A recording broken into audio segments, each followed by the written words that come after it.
So இப்போ வந்து முகூர்த்தம் லுக் பார்க்க போகிறோம்டா. சாரி, முகூர்த்தம் ஹேர் டூ பார்க்க போகிறோம். முகூர்த்தம் ஹேர் டூக்கு எப்போவுமே வந்து 3 லேயர் நெத்திச்சுட்டி கேட்டாங்க அப்படின்னா சென்டர் போர்ஷன் வந்து பிரிக்கணும். இது இயர் டு இயர் செக்ஷன் பிரிச்சுட்டு அவங்க வந்து ஃப்ரெஞ்ச் பிரைட்லையும் பின்னலாம், இல்லைனா பஃப் எடுத்தும் நம்ம பின்னலாம்.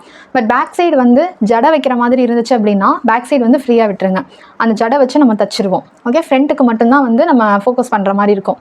இன்கேஸ் ஜடை இல்லை அப்படின்னா நம்ம chain hairdo, lace hairdo அந்த மாதிரி வந்து பண்ணலாம். 3 பின்னல் பின்னிட்டு அதில் செயின் ஹேர் டூ பண்ணலாம். அப்புறம் 5 கால் பின்னல் பின்னிட்டு அதில் வந்து நம்ம தனித்தனியாக ரோப் மாதிரி கொடுத்து உள்ளே விட்டு கொண்டுட்டு வரலாம். ஸோ அந்த 2 ஹேர் டூ தான் இப்போ பார்க்க போகிறோம். ஸோ ஃபர்ஸ்ட் வந்து நான் ஒரு சைடு வந்து ட்விஸ்டிங் பண்ணுறேன், அனதர் சைடு வந்து ஃப்ரெஞ்ச் ஹேர் டூ பண்ணுறேன். அந்த மாதிரி ஒரு 3 வெரைட்டிஸ் வந்து ஃப்ரண்ட் வேரியேஷன்ஸ் வந்து இருக்குது. So year to year partitions வந்து எடுத்துக்கலாம். மேலே எடுக்கணும்.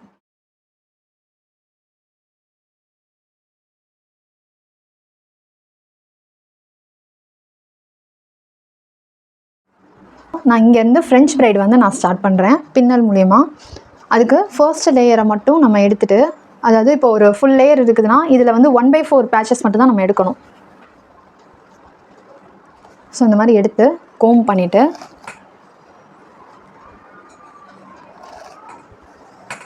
இது வந்து பேக் கோம் பண்ணணும். கீழே வரைக்கும் இப்படி எடுத்து விடணும். எடுத்து விட்டுட்டிங்கன்னா நீங்கள் பின்னும்போது இந்த இடம் வந்து கொஞ்சம் ஹைட்டு வந்து நமக்கு தெரியும், பஃப் மாதிரி தெரியும். இல்லை அப்படின்னா ரொம்ப ஒரு மாதிரி எப்படி சொல்ல ஃப்ளாட்டாக இருக்கிற மாதிரி இருக்கும். இப்படி சுற்றி விட்டுருங்க. அதுக்கப்புறம் இதிலேருந்து நம்ம பின்னல் எடுத்து பின்னலாம்.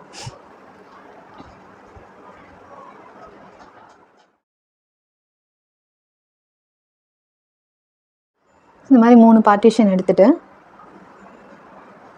இங்கே பின்னல் பின்னுவோம். தென் இதை எடுக்கும்போதே இங்கேருந்து கிராஸாக இதுக்கு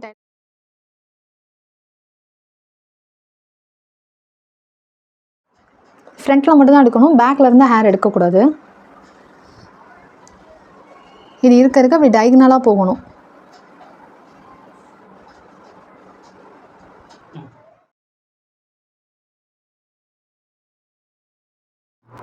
ஸோ இது லாஸ்ட் பின்னலை இதோட சேர்த்துருங்க. இது ஃபுல்லாகவே பின்ன ஆரம்பிச்சிடலாம். ஒரு 2-3 ஸ்ட்ராண்ட்ஸ் நீங்கள் பின்னதுக்கப்புறம் இப்படி சைடில் நீங்கள் எடுத்துகிட்டு போவீங்க இல்லையா? ஸோ அப்போ எப்போவுமே நீங்கள் ஹேர் டூ பண்ணும்போது மிரர் பார்க்கணும். மிரர் பார்த்தா தான் அவங்களுக்கு வந்து இந்த பஃப் போதுமா இல்லை என்ன கொஞ்சம் நம்ம எக்ஸ்ட்ரா எடுத்து விடணுமா அப்படிங்கிறது தெரியும். இப்போது இது டம்மி அப்படிங்கிறதுனால எனக்கு ஹேர் வந்து வால்யூமைஸ்டாக தான் இருக்குது. ஆனால் இருந்தாலுமே நான் லைட்டாக வந்து புல்லிங் மட்டும் நான் பண்ணி விட்டுக்கிறேன். ஓகே, லேயர் பை லேயராக அழகாக அடுக்கடுக்காக தெரியும். இதில் ஒரு 2 பின்னல் 3 பின்னல் தான் வந்து பின்னணும். 2 ஸ்ட்ராண்ட்ஸ் 3 ஸ்ட்ராண்ட்ஸ் தான் பின்னணும். பின்னிட்டு இந்த இடத்த ஃப்ளாட்டாக வச்சா மட்டும்தான் நம்மளால் இங்கே ஹேர் பின் வந்து குத்த முடியும். பல்ஜாக இருந்தது அப்படின்னா ஹேர் பின் வந்து இறங்காது. ஸோ இதோட உங்கள் ஹேண்டை வச்சு டைட் பண்ணிக்கோங்க. டைட் பண்ணிவிட்டு இதை ஃப்ரீ பண்ணிடுங்க.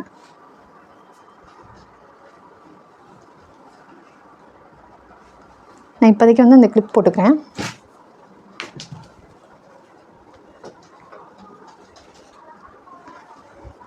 இதே மாதிரி இப்போ ஆப்போசிட் சைடும் பண்ணலாம். பட் நான் ஆப்போசிட் சைடு வந்து வேறு ஹேர் டூ வந்து நான் பண்ணுறேன். இந்த ஆப்போசிட் சைடு வந்து ஆக்சுவலாக இப்போ வந்திருக்க மாடல் வந்து 2 சைடும் பஃப் இருக்கும். 2 சைடும் பஃப் வச்சுட்டு சென்டர்லையும் பஃப் வைப்பாங்க. ஆனால் அது ஒரு சில ஃபேஸ் கட்டுக்கு தான் வந்து சூட் ஆகும். இப்போ லீனாக இருக்காங்க அப்படின்னா லீனாக இருக்கிற ஃபேஸ் கட்டுக்கு அது சூட் ஆகும். அவங்களோட ஃபேஸ் வந்து ரொம்ப ப்ராடாக இருக்குது அப்படின்னா அப்போ நீங்கள் பஃப் வச்சிங்கன்னா எடுக்காது, உங்களுக்கு இன்னும் கொஞ்சம் ப்ராடாக தான் வந்து காட்டும். ஸோ மீடியமில் எடுத்தோம்னா 2 பேருக்குமே ஈக்குவலாக இருக்கும். இதேமே இயர் டு இயர் பார்ட்டிஷன் வந்து நம்ம பிரித்தாச்சு. இது 2 லேயராக வந்து ஸ்ப்ளிட் பண்ணிக்கணும். இந்த மாதிரி 2 லேயராக ஸ்ப்ளிட் பண்ணிவிட்டு பேக் கோம் வந்து நீங்கள் பண்ணிக்கோங்கடா, பிகாஸ் இது டென்சிட்டி வந்து அதிகமாக தான் இருக்குது. ஸோ இதில் வந்து நான் ட்விஸ்ட் பண்ணிக்குவேன். எப்படின்னா நான் நல்லா இப்படி கோம் பண்ணிடுவேன் சீப் வச்சு. நீங்கள் எந்த டேரெக்ஷனில் எடுத்துகிட்டு போகிறீங்களோ அதே டேரெக்ஷனில் வந்து நீங்கள் கோம் வச்சு செய்யணும். ஓகே, என்னோடய ஃபிங்கர் பார்த்துக்கோங்க. என் ஃபிங்கர் இப்படி இந்த மாதிரி டயகனலில் இருக்கும். டயகனல்லேருந்து இதை ரோல் பண்ணும்போது நான் அப்படியே கீழே வந்து எடுத்துகிட்டு வருவேன்.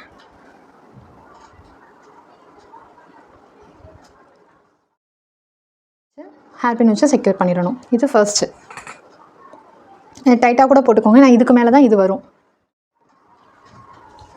ஸோ இந்த ஹேரை சேம் அதே டைரெக்ஷன்லேயும் சேவிக்கோங்க. தெரியுதா?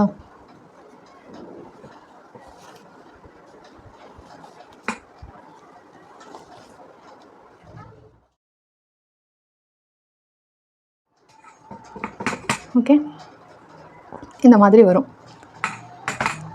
ஸோ அதுக்கு தான் இது. இப்போது இந்த ஹேர் பின் குத்திருக்கோம் இல்லையா, இதை ரிலீஸ் பண்ணிவிட்டு 2 ஹேரையும் ஒன்றா மெர்ச் பண்ணிடணும். இப்போ நான் மிரர் பார்த்து அட்ஜஸ்ட் பண்ணிப்பேன். ஸோ நான் பேக் சைடு வந்து இந்த மாதிரி நான் கேட்ச் கிளிப் வந்து ப்ளேஸ் பண்ணிட்டேன்.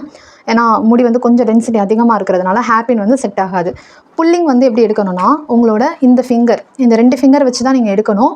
ஸ்ப்ரே பண்ணுறதுக்கு முன்னாடி, நீங்கள் ஹோல்டிங் ஸ்ப்ரேலாம் அடிக்கிறதுக்கு முன்னாடி ஃபஸ்ட்டு ஸ்டார்ட் இங்கேருந்து பண்ணிடுங்க. அதாவது மேலே உள்ள லேயரில் மட்டும் லைட்டாக அப்படி பிடிச்சி இழுக்கணும்.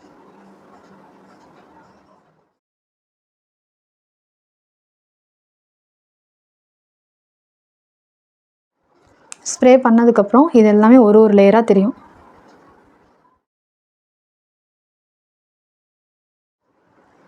ஓகே. ஸோ இன்கேஸ் உங்களுக்கு புல்லிங் வந்து இதில் வரல அப்படின்னா இந்த மாதிரி டெயில் கொம்பு இருக்கும், இதுவும் இருக்கும், பெரிய சைஸ்லையும் இருக்கும். இது என்ன பண்ணணும்னா, நம்ம இதில் ஸ்ப்ரே பண்ணிக்கணும். ஃபஸ்ட்டு ஸ்ப்ரே பண்ணிவிட்டு மேலாக இந்த மாதிரி வச்சுட்டு இவ்வளோ தூரம் போனதுக்கப்புறம் அகைன் நீங்கள் ஸ்ப்ரே பண்ணிவிட்டு கொஞ்சம் நேரம் ஹோல்ட் பண்ணணும். ஹோல்ட் பண்ணதுக்கப்புறம் நீங்கள் இதை வந்து மேலே லைட்டாக அப்படி புல் பண்ணிங்க அப்படின்னா ஈஸியாக வந்து உங்களுக்கு புல்லிங் வந்து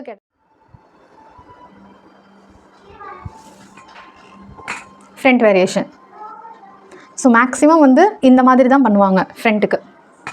ஸோ பேக்கில் இப்போ செயின் ஹேர்டு வந்து நான் பண்ணிடுறேன். செயின் ஹேர்டுக்கு வந்து நம்ம ஸ்மால் சைஸ் பீடு, ஓகேவா, இதுலேயே வந்து மீடியம் சைஸும் இருக்குது, பிக் சைஸும் இருக்குது. நமக்கு ஏற்ற மாதிரி உள்ள சைஸ்க்கு வந்து நம்ம வாங்கிக்கலாம். ஸோ இதை சென்டராக பார்த்துட்டு ஹேர் பின்னில் வந்து இதை இன்செக்ட் பண்ணணும். இந்த ஹேர் பின்னில் அடியில் போகிற வரைக்கும் இன்செக்ட் பண்ணிவிட்டு இந்த ஹேர் எல்லாம் தூக்கிட்டு கரெக்டாக சென்டர் பார்ட்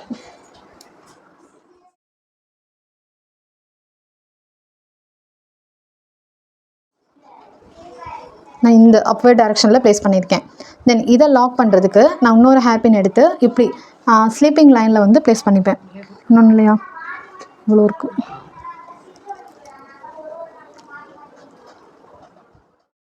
ஸோ இப்போ எனக்கு டபுள் லாக் வந்துருச்சு.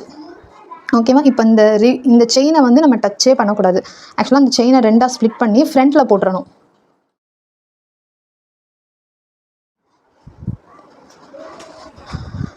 நீங்கள் அப்படி தான் போகணும். ஸோ இப்போ பின்னுறது 3 பார்ட்டிஷன் பிரிச்சுப்போம் எப்பவும் போல்.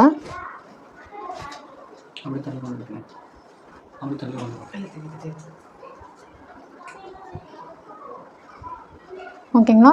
ஃபஸ்ட்டு பின்னல் எப்போவுமே டைட்டாக பின்னணும்.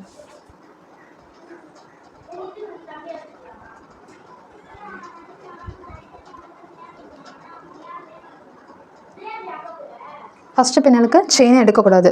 இப்போ செகண்டாக போடுறீங்க இல்லையா, செகண்டு போட்டுட்டு டைட்டாக பின்னிடணும். பின்னிட்டு இந்த செயின் இருக்குல்ல, இந்த செயினை இதுக்கு மேலே விடணும். அதாவது இந்த பின்னலுக்கு மேலே விட்டுட்டு இதுக்கு அடியில் கொடுத்து இதை எடுத்துடணும்.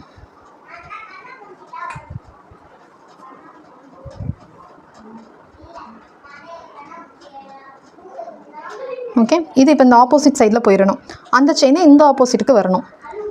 ஸோ நான் இப்போ இது போடுறேன்னா, இது போடும்போது நான் இப்போ இந்த செயின் எடுத்து இதுக்கு மேலே கொண்டுட்டு வந்துடுவேன். ஸோ ஒரு பின்னலுமே நமக்கு டைட்டாக இருக்கணும். டைட்டாக இருந்தால் தான் அந்த செயின் வந்து மேலே தெரியும்.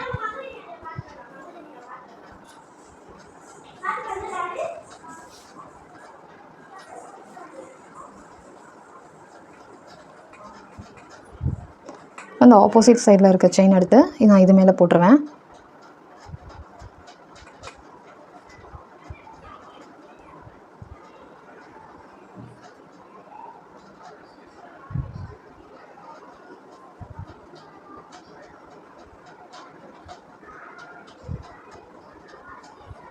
நீங்கள் டச்சே பண்ணக்கூடாதுடா.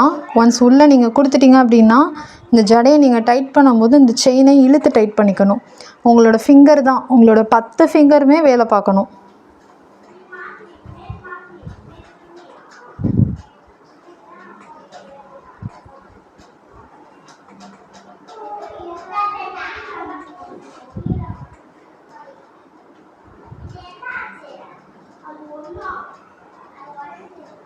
என் பேக் சைடு பார்த்துக்கோங்க. இந்த ஃபிங்கரில் தான் நான் செயினை வந்து ஹோல்ட் பண்ணியிருக்கேன்.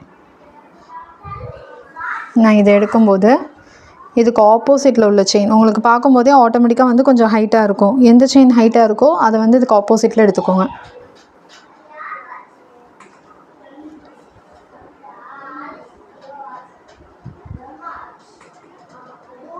அகைன் செயினை உள்ளே இழுத்துட்டு இந்த ஃபிங்கர்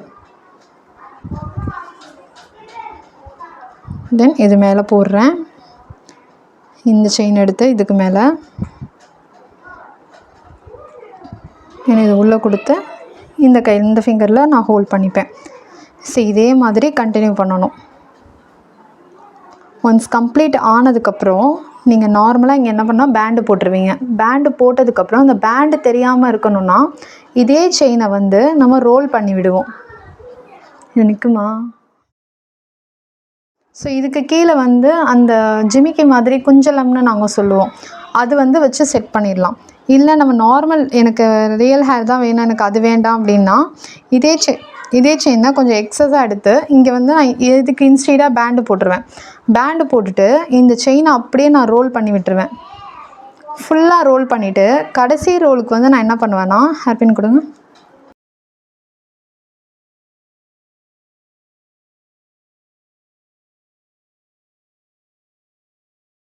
ஸோ இங்கே ஒரு செயின் முடியுதா? ஸோ இந்த இடத்துக்கிட்ட ஒரு ஹேர்பின் போட்டு செக்யூர் பண்ணிடணும். எப்படின்னா அப்வர்ட்ஸில் கொடுத்து அகைன் இதை அப்படியே டவுன் பண்ணி உள்ளே எடுத்துகிட்டு வரணும். Okay, so second one.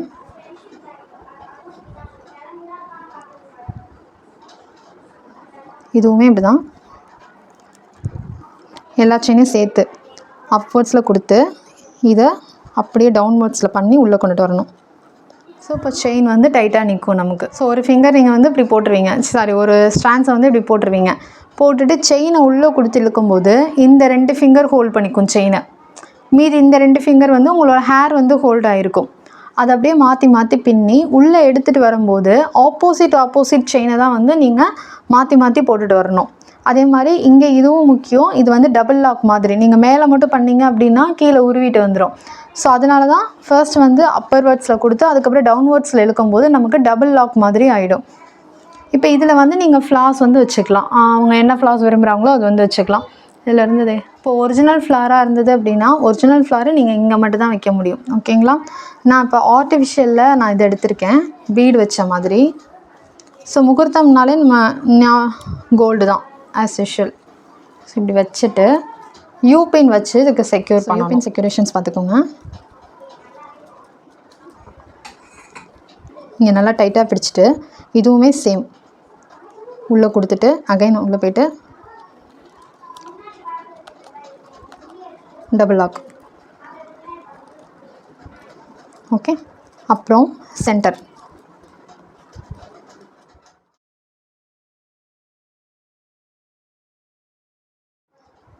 So இதுக்கு சென்டரில் வந்து நம்ம ஏதாவது பீடு கொடுத்துக்கலாம். இல்லைனா இதோட ஃப்ளாஸ்லேயே வந்து இந்த மாதிரி தனித்தனியாக சிங்கிள் பீசஸ் இருக்கும், அதை வந்து நம்ம செட் பண்ணிடலாம். White bead.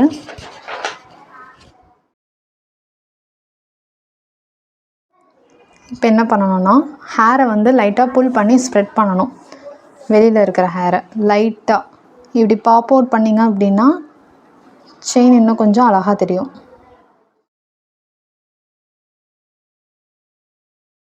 வச்சுருக்கா 3 லைன் வச்சுட்டு இல்லை.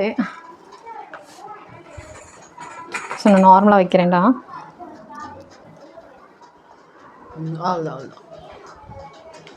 ஸோ இதுவே 3 லேயர் நெத்திச்சூட்டி அப்படின்னா இதை ஒட்டி வரணும். நம்ம எங்கே ஹேர் எடுத்துருக்கோமோ இந்த ஹேரை ஒட்டியே இப்படி கொண்டுட்டு வரணும் நீங்கள்.